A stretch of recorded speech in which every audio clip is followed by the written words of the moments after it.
मुख्यमंत्री के गृह क्षेत्र में कल देर रात हुआ गोलीकांड अब एक बड़ा रूप ले चुका है। इस गोलीकांड में बसपा प्रत्याशी हरबिलास की मौत हो गई और 2 लोग घायल हैं, जिसको लेकर भारी रोष देखने को मिल रहा है। इस रोष के चलते आज नारायणगढ़ के अग्रसेन चौक पर परिजनों और उसके समर्थकों द्वारा जाम लगा दिया गया और आरोपियों को जल्द पकड़ने की मांग की गई। अगर आरोपी ना पकड़े गए तो बड़े आंदोलन की भी चेतावनी दी। इस मौके पर पुलिस प्रशासन के खिलाफ नारेबाजी भी की गई। जाम को देखते हुए भारी संख्या में पुलिस बल भी तैनात किया गया। नारायणगढ़ डीएसपी और अंबाला कैंट डीएसपी रजत गुलिया ने लोगों को समझाने की कोशिश की और आश्वासन दिया कि कुछ लोगों को राउंड अप कर लिया गया है और बाकी को भी जल्द ही राउंड अप कर लिया जाएगा। लेकिन मृतक के परिजन और उनके समर्थक इस बात पर अड़ गए कि जब तक एसपी नहीं आते तब तक वो जाम नहीं खोलेंगे। वहीं परिजन और उसके समर्थक इस बात पर भी अड़े थे कि मुख्य आरोपी का इनकाउंटर किया जाए। मामले की गंभीरता को देखते हुए अंबाला एसपी सुरेंद्र भौरिया मौके पर पहुंचे और मृतकों के परिजनों से बात की और उसे समझाया और आश्वासन दिया कि जल्द ही मुख्य आरोपी को राउंड अप कर लिया जाएगा और इसके लिए उस पर 2 लाख रुपए का इनाम भी रखा गया है। एसपी के आश्वासन के बाद परिजनों और उसके समर्थकों ने जाम खोला।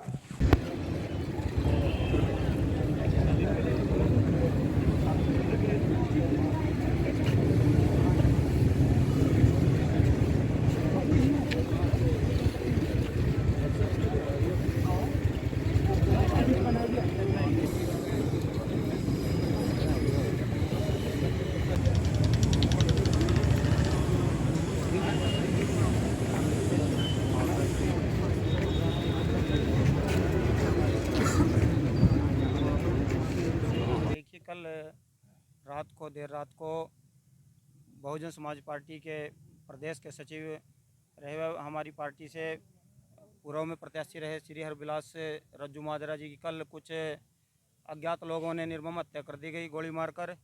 और आज उसी के लिए सारा इकट्ठा हुए हैं, सभी लोग इकट्ठे हुए हैं और हमारी पार्टी के प्रभारी जी श्री विशाल गुज्जर जी भी आए हैं और जिलाध्यक्ष जी बैठे हैं, प्रदेश रहे हैं। और पूरे लोग आज जो रज्जू माजरा जी की हत्या कल कुछ लोगों ने की है उसी के खिलाफ इकट्ठे हुए हैं। और हमारी प्रशासन से मांग है कि दोषियों को जल्द से जल्द पकड़ा जाए। और आज जिस प्रकार से घटना घटी है, जिस प्रकार से श्री हरबिलास जी की गोली मारकर हत्या हुई है, और ये मुख्यमंत्री श्री नायब सिंह सैनी का गृह क्षेत्र है, इससे दर्शाता है कि हरियाणा में कानून नाम की व्यवस्था, कानून नाम की कोई चीज़ नहीं है और पुलिस प्रशासन पूरी तरह से लचर हो चुका है। और यहाँ आज हरियाणा में हत्याएं और डकैती और फिरौती मांगना आम घटनाएं हो गई है और हरियाणा के हर कोने में देखने को मिलता है। रोज़ गोली कांड हमें रोज़ देखने को मिलता है कहीं ना कहीं। और हमारी मांग जल्दी से जल्दी दोषियों को पकड़ा जाए और नहीं, अगर हम 2 दिन का समय देते हैं, अगर 2 दिन के अंदर ये प्रशासन उनको नहीं पकड़ता तो बहुजन समाज पार्टी बड़े लेवल पे प्रदर्शन करने के लिए तैयार है। ये चैलेंज अभी हमारे जो ये इनके पारिवारिक लोग हैं उनसे पूछकर जब तक बॉडी नहीं आती, हम परिवार के साथ है। बहुजन समाज पार्टी पूरी तरह से परिवार के साथ खड़ी है। पुलिस की तरफ से अभी मैं तो अभी आया हूँ, अभी कोई आश्वासन नहीं मिला, कोई आला नेता पुलिस का नहीं आया।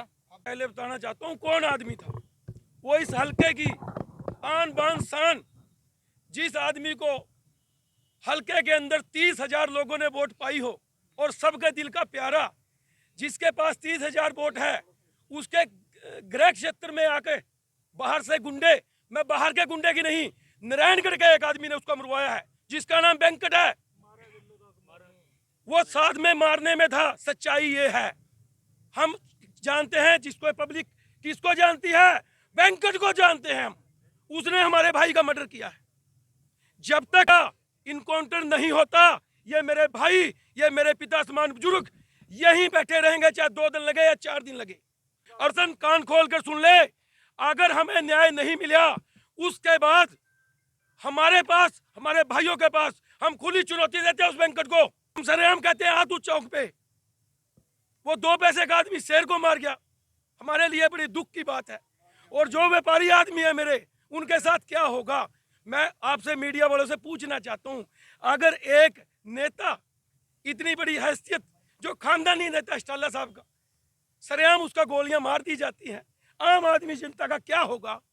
देखो, इस चीज़ का बहुत दुख है। एक अच्छा इंसान बीच में से चला जाए, दुख होता है। और अच्छे इंसान की वजह से ही ये सभी लोग बैठे हैं। बिल्कुल। इतने मौजूद आदमी ना जी बैठे हैं, सारे बैठे हैं जी, इसी वजह से बैठे हैं जी। पर्चा रात जैसे उन्होंने कहा वैसे हमने दर्ज कर दिया। जो नाम दिए गए थे काफ़ी हद तक उनमें से हमने राउंड अप कर लिए जी। जो नाम आपने दिए जी, मैक्सिमम उसमें से राउंड अप हमने कर लिए। कोई भाई संतुष्टि चाहता हो, कोई अलग से कि हाँ जी नहीं हमारी संतुष्टि कराओ, वो मैं अलग से भी करा सकता हूँ जी। मेन आदमी तो वेंकट, मैं तो सरेआम, हम तो सरेआम सर। जो आपने FIR में नाम दिए गए थे, हाँ, वेंकट गरक्का जी, मैं वही था रात। मैं मान गया जी। मैं ये कह रहा हूँ कि उनमें से मैक्सिमम हमने गिरफ्तार। उनमें से 5 में से कौन? वो तो घर वाले हैं जी उसके। भाई सर, देखो नाम तो आपने दिए थे ना, सभी दिए थे जी, चाहे वो अजय हो। हाँ, वो ठीक है, मैं समझ गया। वेंकट गरक कोई की हाँ, जी जी जी SP साहब ने अलग अलग सारी टीमें लगा रखी हैं सिर्फ जी। उसी के लिए। जी यूपी तक हमारी टीम गई है जी जी। जो बेस्ट हमारी तरफ से, जी जो बेस्ट पॉसिबल, जितनी मतलब इतनी फोर्स सिर्फ उसी काम के लिए लगाई है। और हमें जो हम चाहते हैं हमने करना भी उसके साथ वही है जी। अब माफ़ी की कोई गुंजाइश नहीं है। उसके मैं आपको बताता हूँ सर, आज से 6 महीने मैं खुद SP के पास गया था। 100 आदमी हमारे यहाँ से, जी। उसके खिलाफ भी वो आदमी यहाँ फिरौतियाँ मांग रहा है। वो मर्डर करेगा जी, वो कुछ ना कुछ करेगा। SP साहब ने ये बात बोली थी, कह रहे उसकी टंगे ठीक होने तो उसको अंदर दोबारा डाल देंगे। वो एक क्रिमिनल आदमी हमारी लिस्ट में है, वो ठीक हो गया सर। उसके बाद उसने फिरौती यमुनानगर मांग ली, जाके मांगी है ना जी। तो उसके बाद वो यहाँ आके फिर मर्डर कर रहा है जी। हम ये पूछना चाहते हैं, जो इतना बढ़िया आदमी सर वो चला गया, हमारी औकात क्या रहेगी सर? हमारा तो कुछ रहा नहीं सर। आने वाले टाइम में नारायणगढ़ छोड़ दें, आपको बोर्ड लगा दो, छोड़ देंगे जी। छोड़ दो भाई, देखो सारी प्रशासन छूटेगा सर, 1-2 और मर जाएगा, छूट जाएगा जी। सारा के प्रशासन हालात है, जिस तरीके की आज कानून व्यवस्था है, तो छोड़ने पर मजबूर सर है। वो सरेआम यहाँ से करके चला गया। मैं आपको बता जी जी बोलो सर, 1 मिनट आंटी चुप। कल जब हमें सूचना मिली इसका कि ये शाम को इंसिडेंट हुआ है, जी तो इस संबंध में फिर हमने पहले भी अपने भाई रिकॉर्ड ये चेक करवाया क्या कोई हमारे पास इन संबंध में कोई सूचना इस तरीके की थी या नहीं थी। ठीक है सर। तो इस संबंध में ये भी पाया गया कि आई थिंक कोई लोकल भी पंचायत हुई थी 1-2 दिन पहले शहर में ही जी इस विवाद को लेके। जी तो जब ये बहुत ही दुखदाई जो इंसिडेंट हुआ, देखो भरपाई तो हम उस जो व्यक्ति गए हैं कोई भी किसी भी तरीके से नहीं कर सकता, ठीक है सर। ठीक है। अब अगला जो हमारा जो दायित्व बनता है, जी सर। वो दायित्व ये बनता है कि एक तो वो आदमी पकड़ा जाए, जी ठीक है, एक जी। एग्जाम्पल सेट हो, जी ठीक है, ताकि क्षेत्र में दोबारा कहीं ऐसी वारदात ना ना हो। बिल्कुल ये बड़ा ही शांतिपूर्ण क्षेत्र रहा है, बहुत अच्छा जी, 1 नंबर। ठीक है।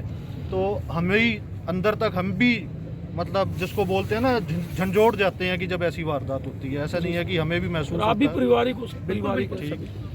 तो सबसे पहले तो अब हमने डिफरेंट हमारी CIA सारी शहर की जितनी है पूरे अम्बाला डिस्ट्रिक्ट की वो लगाई हुई हैं। इसके आसपास जो हमारे साथ लगते ज़िले हैं जी वहाँ भी इवन हिमाचल में सिरमौर ज़िले में भी टाई अप है, जी। प्लस जो हमारी STF है वो भी वहाँ डिप्लॉयड है। आपके यहीं नारायणगढ़ में हम सारा उसका जितना भी रूट ट्रेस कर रहे हैं कि कौन कौन एक्यूज़ थे, कब कब आए थे, क्या क्या बात थी, ठीक है। तो होपफुली अब देखो वारदात खुलने में एग्जैक्ट कौन कौन, जो कुछ लोग ऐसे भी थे जो अनआइडेंटिफाइड थे, कुछ लोग बाय नेम भी थे। तो वारदात खुलने का तो ये है कि हो सकता है अगले 1 घंटे में कुछ बड़ा क्लू हाथ लग जाए, लेकिन इतना ज़रूर है कि टॉप प्रायोरिटी पे सिर्फ हमने सारी बात छोड़ के जो हमारे DSP क्राइम साहब भी हैं उनको भी यहाँ बुलाया हुआ है, DSP बराड़ा को भी बुलाया हुआ है कि इस DSP STF भी यही है कि ये वारदात जल्द से जल्द सुलझे और एक एग्जाम्पल सेट हो आगे की, जो यहाँ शांतिमय जो वातावरण है वो वापस चीज़ें आएँ।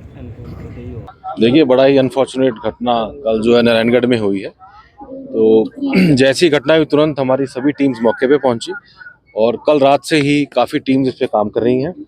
मुकदमा दर्ज किया गया, जितने नाम हैं काफ़ी उसमें से राउंड अप कर लिए गए हैं और अभी इस स्टेज पे ज़्यादा डिटेल देना ठीक नहीं है, लेकिन इसमें जो भी कार्रवाई बनती है वो कार्रवाई की जा रही है। और मैं आपके माध्यम से ये सभी को आश्वासन देना चाहता हूँ कि चाहे किसी का छोटा रोल है चाहे बड़ा रोल है, सबके विरुद्ध सख्त से सख्त कार्रवाई की जाएगी। देखिए, मैंने जैसे आपको बताया इस स्टेज पे ये बातें शेयर करना ठीक नहीं है। जिसने भी ये काम किया है वो 100% उसके खिलाफ सख्त से सख्त कार्रवाई की जाएगी। बारे में सूचना देगा उसे उचित इनाम दिया जाएगा और साथ साथ उसका नाम गुप्त भी रखा जाएगा।